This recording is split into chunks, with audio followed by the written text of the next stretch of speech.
All right, you ready? Today I've got some chilling Reddit confession threads that honestly creeped me out. Subscribe for more, and let's get started. I found a prescription bottle with my name on it that my girlfriend admitted she's been drugging me, 27-year-old male. Sometimes the scariest things are hidden in plain sight. This is the kind of story that makes you re-examine every moment in a relationship, every convenience, every instance where your partner seemed to know you better than you know yourself, where love felt less like connection and more like surveillance, where trust became a trap. This one is different. I'm 27. Until 3 days ago, I thought I had a normal relationship. Sarah and I have been together 2 years. She's incredibly smart, beautiful, and has this uncanny way of knowing what I need before I say it. I thought that was love.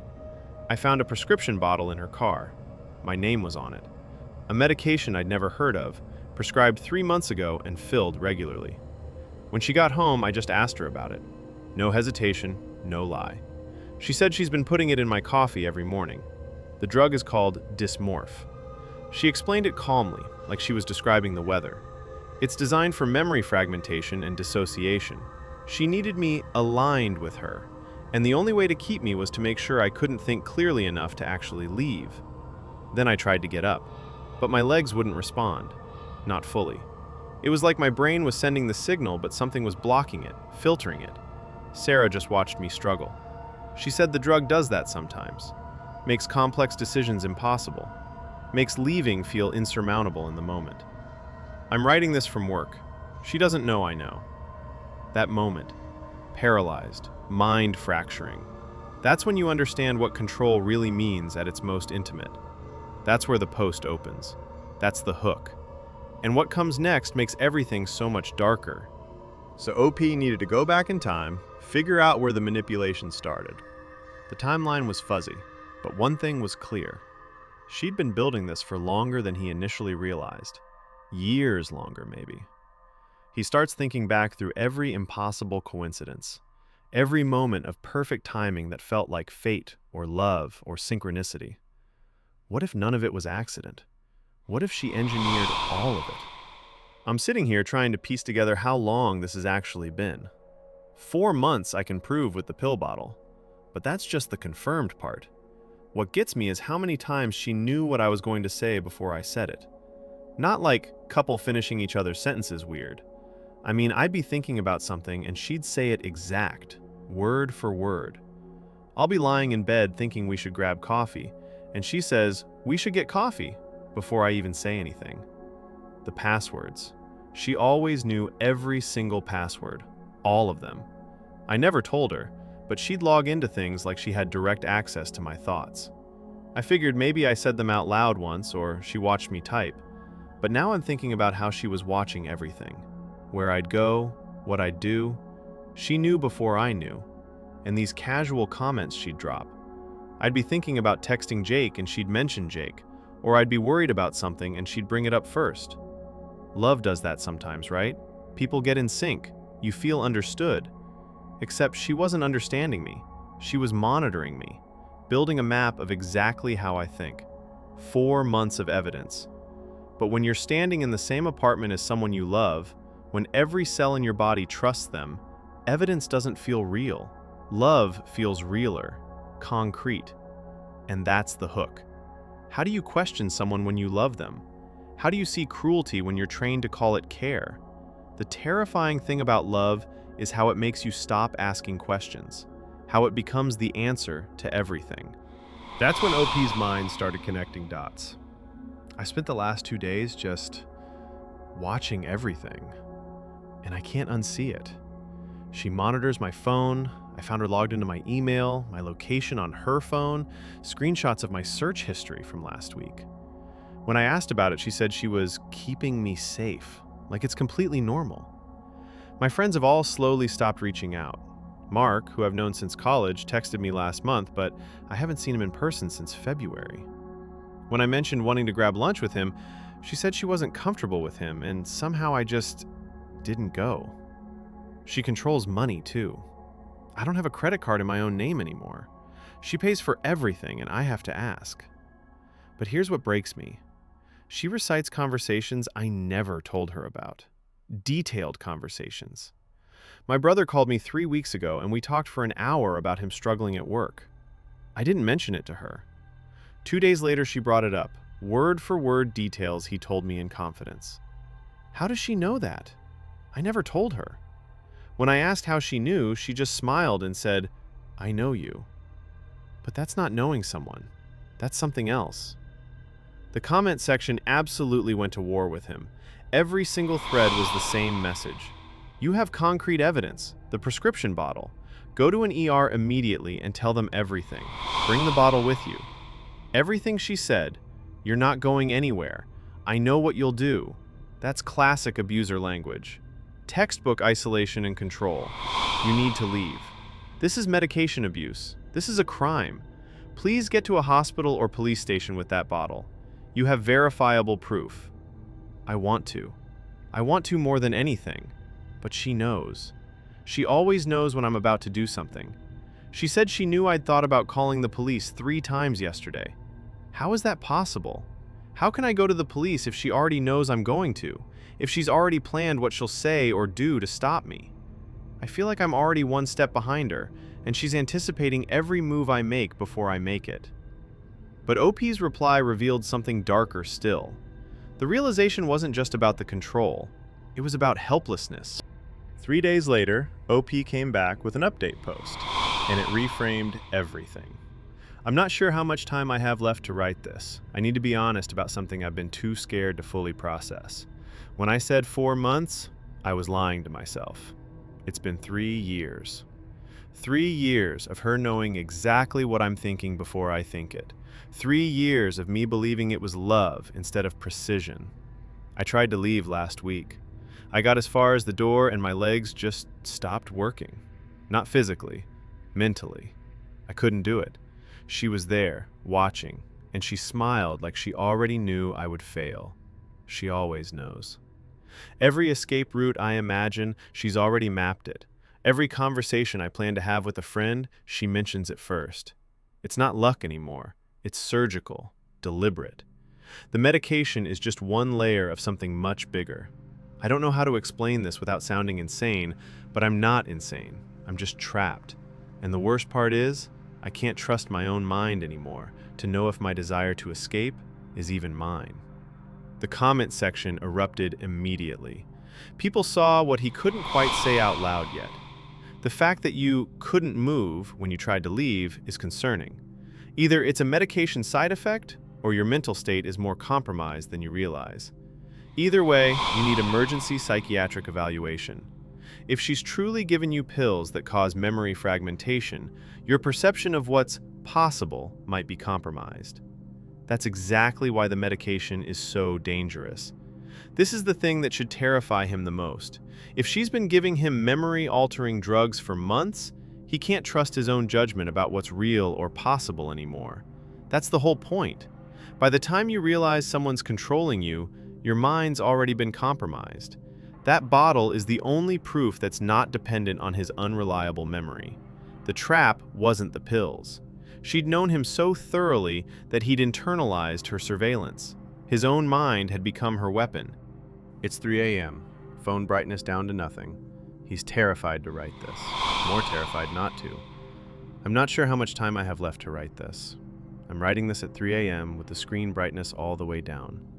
I don't know how much time I have before she realizes what I'm doing. The medication was horrifying. The control was suffocating. But the part that actually broke me is knowing how thoroughly I've been mapped. She can predict my moves before I fully form the thought, my escape routes, my cries for help. The moment I think I'm acting of my own will, I wonder if that decision was already anticipated and incorporated into her larger plan. I can't go to the police because what if I'm the unreliable narrator here? What if all of this, my perception of the patterns, the drugging, the monitoring, what if it's a symptom of something else? Or what if they don't believe me and she finds out? I can't reach out to friends because I don't remember what I've told them. She's made sure of that. So many gaps. I can't trust my own memory anymore. The worst part is knowing that the thought to escape might not be mine either. 3 years of being read like an open book, anticipated at every turn. You stop being a person and start being a script she's already written. The response was immediate and cut straight through. The level of control you're describing, predicting thoughts, forging prescriptions, admitting to it calmly, this is extreme. This is dangerous. Get help today. This is where intimate abuse becomes most insidious, not in the act of control, but in the erosion of the boundary between your own thoughts and another person's design. When someone knows you well enough to preempt your every move, you stop being a self, you become a prediction. And the cruelest part is never being quite sure if you're real anymore. On to the next one. I found my dead mother's hidden journals, and I don't know if anything I've done in my life was actually my choice. 36-year-old female. Some discoveries break you open. Some truths, once seen, can never be unseen. This is the story of one woman discovering exactly how far back the manipulation goes. I'm 36, and my mother died 6 months ago. While cleaning her house, I found 3 leather-bound journals hidden inside the walls of her bedroom closet. They span from 1992 to 2018, from when I was 7 to just before she died. Every page documents a systematic approach to controlling every major decision in my life. My relationships, my career, my friendships, even my choice to remain childless, which I now understand wasn't my choice at all.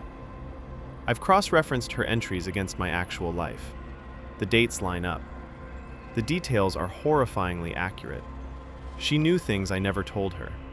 Things I told only my best friend Sarah when I was 7, sitting in her backyard.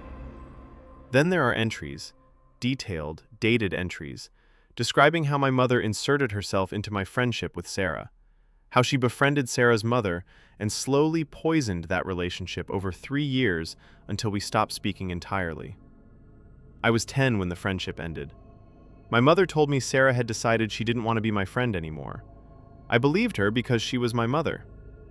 In her journal dated 1999, she wrote about her strategy, the outcome she wanted, the timeline. Then, entry by entry, exactly how she engineered it. But that's just the beginning of what she found. The journals didn't stop with one friendship. The manipulation spans decades, meticulously documented in her own handwriting.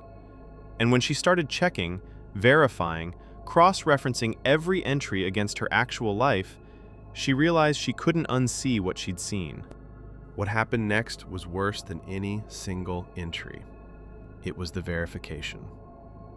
OP started systematically cross-referencing the journals against her own records. Old emails, diary entries from high school, photos, conversations she could date. Every single entry matched. Every detail was accurate, down to specific words said in private conversations the mother couldn't possibly have witnessed. My therapist helped me verify everything. I found 20 years of private investigator reports my mother kept on me. I keep saying this feels surreal, but I think I'm wrong. It doesn't feel surreal anymore. The journal entry about Sarah's friendship termination plan was dated exactly 1 week before everything fell apart. The details were astonishing. Specific conversations I'd had with Sarah that there's no way my mother witnessed. That's when I realized she'd been surveilling me or paying someone to do it. My first heartbreak at 16, the journal said Mom accelerated the incompatibility narrative and contacted his mother about behavioral concerns. I found the actual letter his mother had saved with details only my mother could have told her. My choice to major in business instead of art? Journal entry from when I was 15. Repositioned understanding of financial stability. Every major decision had a documentation trail of manipulation. But the worst part was what I found at the back of the journals. Actual private investigator reports. 20 years of them. Photos, locations, names of people I'd met. Details about my therapy sessions that were astonishingly specific. When I asked my therapist directly if my mother had ever contacted her, the silence was the answer. She finally said yes. My mother had posed as someone concerned about a family friend's daughter, making inquiries about whether I was managing stress well. My therapist had unknowingly become part of the strategy. OP's entire support system had been compromised. The one person she'd trusted to help her heal had been working within her mother's framework all along. and there was documentation proving it. 20 years of professional surveillance, 20 years of a plan. This is where the horror started to feel less like betrayal and more like architecture. So OP starts reading deeper into those journals, and the specifics are what make this unbearable. I've cross-referenced every major decision I thought was mine. My relationship with James. I met him through a coworker who my mother systematically befriended and then positioned into my orbit. The journals have dates. Introduced Jay at coffee shop 412. Timing is perfect for his trajectory. She was setting up my relationships like chess moves. My career. I chose marketing after my dad suggested it when I was 16. That was a father-daughter moment I treasure. But the journals from 1997 show her orchestrating that suggestion for months. Must ensure she avoids law school too autonomous, insufficient control. Even my childlessness. The journals detail how she influenced every partner I picked, always subtly emphasizing we wanted different futures. Childless line gives her freedom, I control instead. She was engineering my infertility by proxy. Decades of orchestration wrapped in moments that felt natural at the time. I read an entry from 2003. She thinks the breakup was her choice. It wasn't. I was 23. I loved that person, and he was only ever a tool in her design. That's the turning point for OP. Not just discovering manipulation, but realizing every choice feels retroactively hollow. Do you think she genuinely believed she was protecting you, or was this purely about power and control? That's what's destroying me. Some entries sound almost maternal, like she's saving me from terrible decisions. But then she writes about maintaining dominance and engineering my trajectory. I think it was both somehow. Control wrapped in the language of love. In her mind, she probably thought she was crafting the perfect version of me, which is almost worse, because it means this wasn't a moment of cruelty she regretted. It was intentional architecture. That's not love. That's calculated abuse disguised as maternal care. What she did was systematically dismantle your ability to make autonomous choices. I'm so sorry you're having to reckon with this. Comments came fast, and they all hit the same nerve. How do you grieve your own lost life? Weeks pass. OP digs deeper with a therapist and a lawyer, and then it gets worse. My therapist helped me verify everything. I found 20 years of private investigator reports my mother kept on me. I've been sitting with this for weeks. My therapist helped me organize everything. The journals had a final entry dated 3 months before she died. It was about transferring full control to me, like I was supposed to take over what she'd been doing. But here's what broke me. I found private investigator reports in a box in her closet, 20 years worth. She hired them when I was a kid and never stopped. There are reports on my relationships, my job interviews, my friendships, my therapy sessions. Yes, she interfered with those too. And Marcus. She orchestrated his job transfer across the country. There's a whole file on him with invoices for services rendered. My lawyer says even if prosecution is impossible, these documents prove intent and systematic interference. The scope of what she did isn't just disturbing, it's catastrophic. Everything, literally everything, was part of a plan written down and filed away like some kind of personal project. The comment section wasn't confused anymore. It was horrified and legalistic. The lawyer consultation is absolutely necessary. Even if prosecution is impossible, you need those documents formally reviewed for your own recovery and to understand the full scope of her interference. Those private investigator invoices are documentation of premeditated, sustained interference. Even without prosecution, those records prove she was systematically monitoring and manipulating you for decades. That's not paranoia, that's evidence. Have you thought about whether Marcus or your other ex even realize what she did? They probably just think their careers took random turns, or they made random relationship mistakes. This is the part that keeps me up at night. Marcus has no idea he lived out a script she wrote. He thinks he cheated because he wanted to, thinks his job transfer was coincidence. And I'll probably never tell him because how do you even have that conversation? The horror wasn't just what she'd done, it was that she'd planned to pass it on. But the real ending of this story isn't the discovery itself, it's what comes after. I've been documenting everything for my lawyer. Dates, entries, cross-references with my own timeline. The journals are in a safe deposit box now. Part of me wants to burn them. Part of me knows I can't. They're evidence. They're proof that none of this was accident or coincidence. I've told my older brother and my sister. I watched their faces change as they realized she did the same thing to them, redirected their relationships, their jobs, the people they kept close. We're comparing notes now like detectives in our own lives. My husband still doesn't know. I can't figure out how to tell him that the woman who pushed us together via a chance introduction at a bookstore did it deliberately. That all of it, the timing, the setting, the way we met, was orchestrated. I'm seeing a therapist 3 times a week now. She keeps saying the same thing. You have agency now. You can choose. But choosing when you've spent 36 years as someone's project feels impossible. I'm grieving someone I'm also afraid of. And the worst part? My mother is dead. The architect of this is unreachable. I can't confront her. I can't demand answers. I just have these leather journals and a hollow space where the version of myself I thought existed used to live. The comments on this one hit hard. That transfer control entry is what haunts me. It sounds like she wasn't finished. If she'd lived longer, she might have revealed everything on her own terms to make sure you knew she'd orchestrated your entire existence. I keep thinking about the precision of it. She was documenting conversations she wasn't part of and engineering the outcomes. Over 30 years. The cold calculation in that is genuinely chilling. This is what stays with you about a story like this.